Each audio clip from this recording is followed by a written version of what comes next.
everyone. Welcome back to English Speaking Nerds. I'm Maya. And I'm John. It's so good to have you here with us today.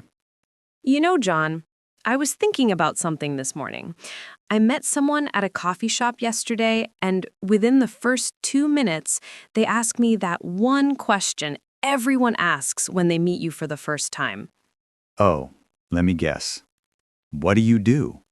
Exactly. And you know what? I froze for a second. Not because I don't know what I do, but because I realized how important that question is. It's basically asking, who are you? In just 4 words. That's so true. Your job, your career, what you do every day, it's such a huge part of your identity. And today, we're going to talk about exactly that. How to talk about your job, your work life, your career dreams, everything in English. And we're not just going to give you boring phrases to memorize. We're going to have a real conversation about work, about life, about those Monday morning feelings and Friday evening celebrations. So, if you're watching this right now and thinking, yes, I need this, do us a huge favor. Hit that subscribe button right now. Seriously, pause for 2 seconds and subscribe to English Speaking Nerds. It helps us so much. And you'll get videos like this one every single week.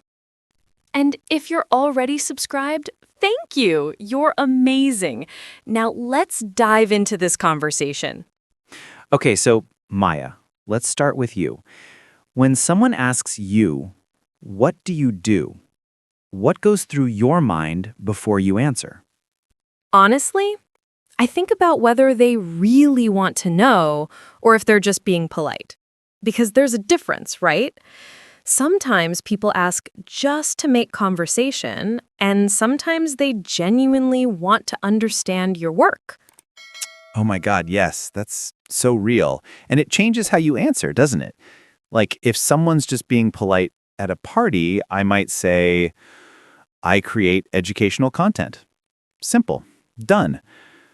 But if someone really wants to know, I'll tell them about how we help people around the world improve their English, how we plan these videos, how we think about what our audience needs. Exactly. So let's talk about both versions, the short answer and the real answer. For most situations, you want a short, clear response, something like, I'm a software engineer, or I work in marketing, or I'm a nurse. Direct, easy to understand. But here's something I've noticed. A lot of English learners know their job title in their own language, but they're not sure how to say it in English. Or they say it and native speakers look confused. How do you handle that? Great question. If your job title is really specific or technical, you have 2 options. One, you can say the exact title and then explain it. Like, I'm a DevOps engineer. Basically, I help make sure websites and apps run smoothly. Or 2, you can use a broader, simpler term. Instead of saying, I'm a content strategist, you could say, I work in marketing. That's such good advice. I remember when I first started, I would say, I'm a teacher, but that wasn't quite right. So I learned to say, I teach English online, or I create English learning content. It's more specific and gives people a better picture.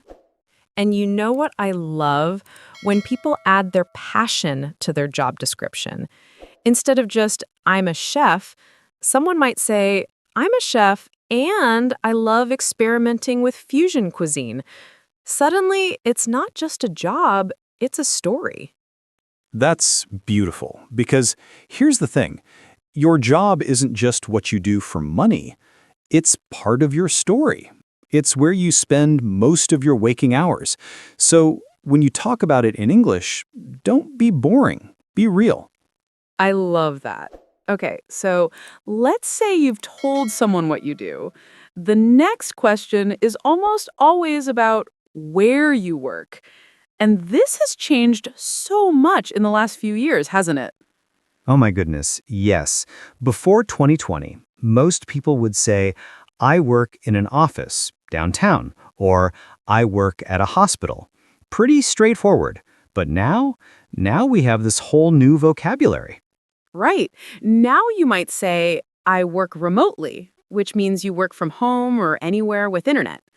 Or I work hybrid, which means some days at home, some days in an office, or even I'm fully remote, so I can work from anywhere in the world.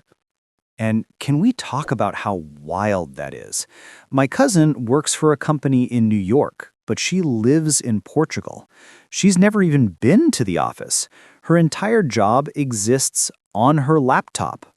It's incredible. And it changes how we think about work. But you know what? Not everyone works remotely. A lot of people still go to a physical workplace every day. Construction workers, nurses, teachers, retail workers. So it's important to be able to describe your physical work environment too. Absolutely. So if you work in an office, you might say, I work in an open plan office, which means it's one big room with lots of desks, no walls. Or I have my own office, which is more private. Or I work in a cubicle, which is like a small, partially enclosed desk space. And then there's the atmosphere, the vibe of your workplace.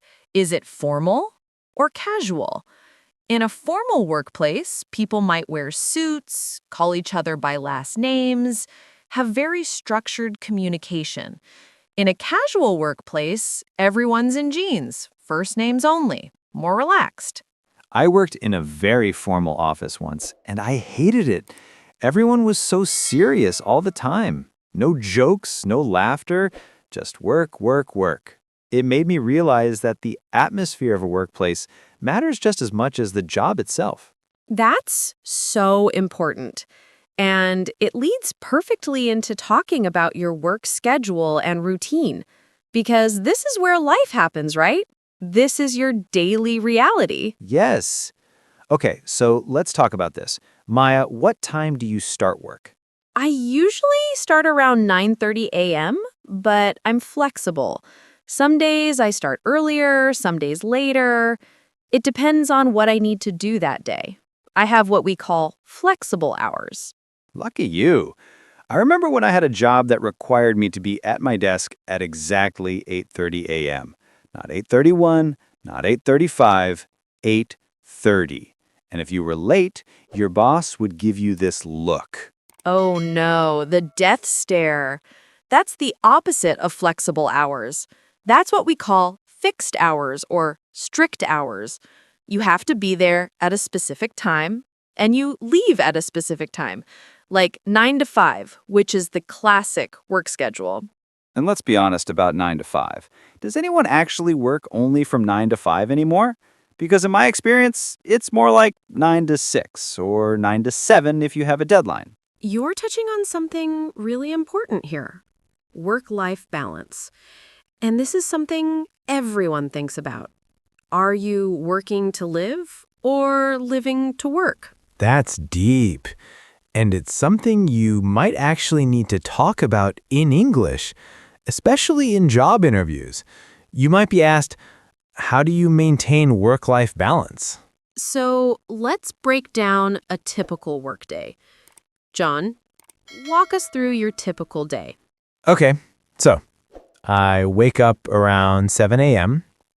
I don't start work right away. I have this morning routine. Coffee, a little exercise, maybe some reading. I actually start working around 9:30. The first thing I do is check my emails and messages, just to see if anything urgent came in overnight. That's smart. Email can be overwhelming if you let it pile up. Right? So I deal with emails for maybe 30 minutes. Then I look at my to-do list. I'm big on lists. I write down everything I need to accomplish that day. Then I usually have a meeting around 10:30 or 11. Meetings, the thing we all love to hate. How many meetings do you have in a typical day? Honestly, too many. Probably 3 or 4. And you know what's funny? There's this joke that meetings are where you go to talk about the work you would be doing if you weren't in a meeting. That's hilarious and sad at the same time. Okay, so after your morning meeting, then what? Then I work on my main tasks. For me, that's usually planning content, maybe recording videos. I try to do my most creative work before lunch because that's when my brain is sharpest. I'll work until about 1 p.m., then I take a lunch break. Do you eat alone or with colleagues? It depends. If I'm in the office, I'll eat with colleagues. If I'm working from home, I usually eat by myself. And here's a question for everyone watching. Do you actually take a lunch break or do you eat at your desk while working? Oh, I do that all the time. It's called working lunch, and it's terrible for your health. You're supposed to take a real break, step away from your screen, but the pressure to be productive all the time, it's real. It really is. Okay, so after lunch, I usually have another meeting or two in the afternoon. Then I work on finishing up tasks, maybe answer more emails, and I usually finish around 5:30 or 6. That sounds like a pretty full day. But here's something we need to talk about. Not everyone has a desk job. Not everyone works Monday to Friday, 9 to 5. Some people work shifts. Yes, this is so important. If you're a nurse, a police officer, a factory worker, a retail employee, you might work shifts. That means your schedule changes. You might work the morning shift one week, the night shift the next week. And shift work has its own vocabulary. I'm on the night shift this week means you're working at night. I work the graveyard shift means you work overnight, usually from midnight to 8 a.m. I have rotating shifts means your schedule changes regularly. Shift work is hard. I have so much respect for people who do it. Imagine your body never knows when to sleep, when to be awake. And that brings us to something we all deal with: workplace stress. No matter what your job is, there's stress. Deadlines, difficult colleagues, demanding bosses. Can we talk about deadlines for a second? A deadline is when something must be finished by. I have a deadline next Friday means you must complete your work by Friday. And missing a deadline? That's serious. It really is. You might say, I'm up against a tight deadline, which means you don't have much time. Or we need to push back the deadline, which means make it later. Or can we extend the deadline, which is asking for more time? And then there's the phrase everyone dreads. This is urgent. When your boss says something is urgent, it means drop everything else. This needs to be done now. Speaking of bosses, let's talk about the people you work with. Because relationships at work, they matter so much. You can have the best job in the world, but if you hate your colleagues, you'll be miserable. Oh my God, so true. I've had jobs where the work itself was boring, but my colleagues were amazing, and that made all the difference. We would laugh together, help each other out. It made going to work actually fun. That's a great team dynamic. You might say, my team is really supportive, which means they help you and encourage you. Or we have a great team spirit, which means everyone works well together.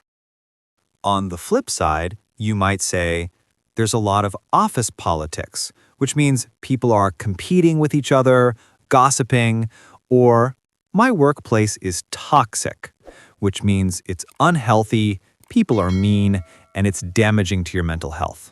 Toxic workplace. That's a term that's become really common. And if you find yourself in a toxic workplace, That's a serious problem. No job is worth sacrificing your mental health. Absolutely. And that connects to something really important: job satisfaction. Are you happy with your job? Because life is too short to spend 40 hours a week doing something that makes you miserable. So let's talk about this honestly. What makes you satisfied or dissatisfied with a job? For me, I need to feel like my work matters, like I'm making a difference. Yes, purpose. That's what you're talking about. You need to feel like your work has purpose. For me, I need creativity. If I'm doing the same thing every day, never using my imagination, I start to feel dead inside. That's really honest. And I think different people need different things from their jobs. Some people need security, a stable paycheck. Some people need excitement, challenges. Some people need to help others. Some people need to create things. And here's the thing. What you need from a job might change as you get older. When I was 22, I wanted excitement and adventure. I took risks, changed jobs frequently. Now I value stability more. That's such an important point. Your relationship with work evolves. When we talk about job satisfaction, we might say things like, I find my work fulfilling, which means it makes you feel satisfied. Or, my job gives me a sense of purpose. Or, on the negative side, you might say, I feel stuck in my job, which means you feel like you can't grow. Or, I'm burned out, which means you're emotionally and physically exhausted from working too hard for too long. Burnout is so real, and it's something a lot of people are experiencing right now. The pressure to always be available, to never stop working, it's not sustainable. No, it's not. And if you're feeling burned out, it's okay to say that. It's okay to say, I need a break, or I need to find a new job. Taking care of yourself isn't selfish. Absolutely. And speaking of finding a new job, let's talk about career changes. Because very few people stay in one job for their entire life anymore. People change jobs, change careers, completely reinvent themselves. Yes, and there's vocabulary around this. If you're looking for a new job, you might say, I'm job hunting, or I'm on the job market, which both mean you're actively searching, or I'm exploring new opportunities. And when you're ready to leave a job, you need to know how to talk about it professionally. You don't say, I quit because my boss is terrible. You say something like, I'm looking for new challenges, or I want to develop new skills. Right, you keep it positive. And when people ask why you left your last job, you never trash talk your previous employer. You say something diplomatic, like, it wasn't the right fit, or I was ready for a new direction. That's good advice. Now, let's talk about career goals, because this comes up a lot. Where do you see yourself in 5 years? That's a classic interview question. I hate that question because, honestly, who knows where they'll be in 5 years? But you still need to have an answer ready. You do, and the key is to show ambition, but also realism. You might say, in 5 years, I'd like to be in a leadership position, or I hope to have developed expertise in my field. Or if you're thinking about a career change, you might say, I'm interested in transitioning into a different field, or I'm working towards starting my own business. And speaking of dream jobs, let's talk about dream jobs. Everyone has one, right? John, what's your dream job? This might sound nerdy, but I'd love to be a professor at a university, researching language and teaching. I love the idea of dedicating my life to learning and teaching. What about you? I think I'd love to be a travel writer, Getting paid to explore the world and write about it, that sounds perfect. That's beautiful. And you know what? Both of our dream jobs require skills we're developing right now. Your current job doesn't have to be your forever job. It can be a step on the path to something bigger. Exactly. And that's why it's so important to think about professional development. What skills are you learning?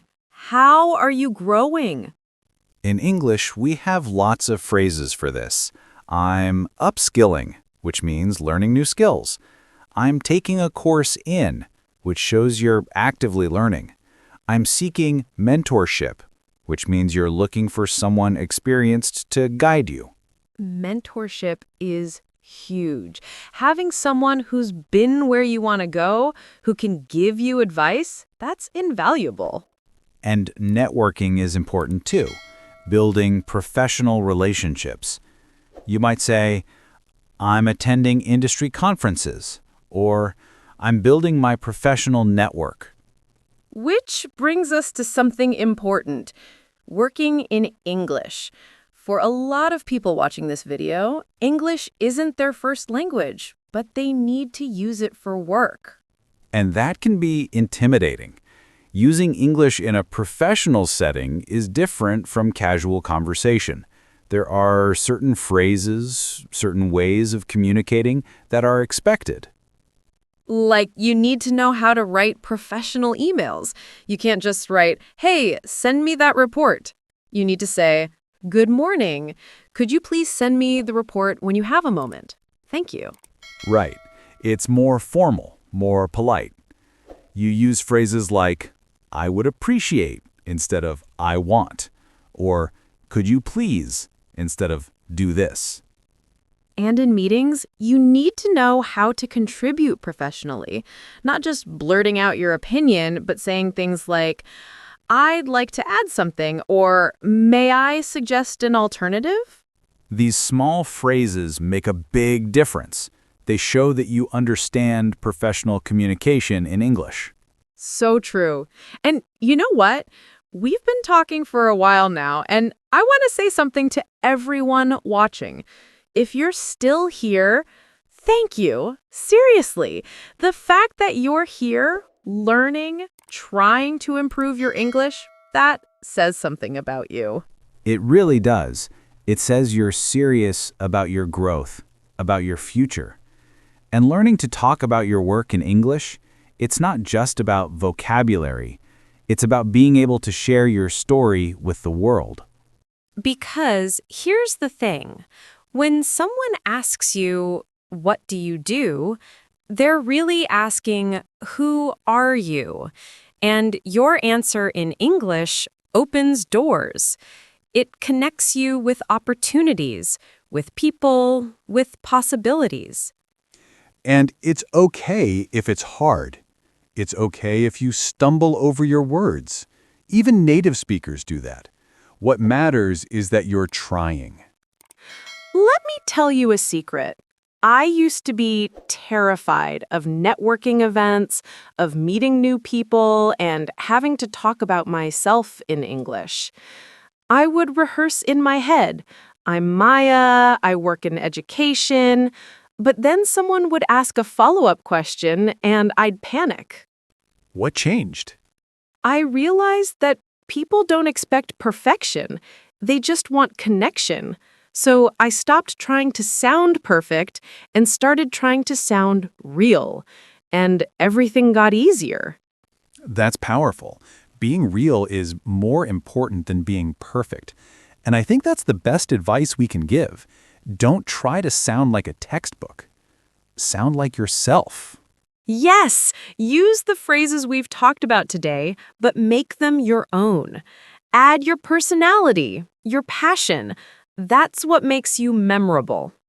Okay, so before we wrap up, let's do a quick recap. We talked about how to describe your job, from your job title to your daily responsibilities. We talked about different work environments and schedules. We discussed workplace relationships and job satisfaction. We explored career changes, goals, and dream jobs, and we touched on working in English as a second language. And through all of this, we kept coming back to one idea. Your work is part of your story. And being able to share that story in English, that's powerful.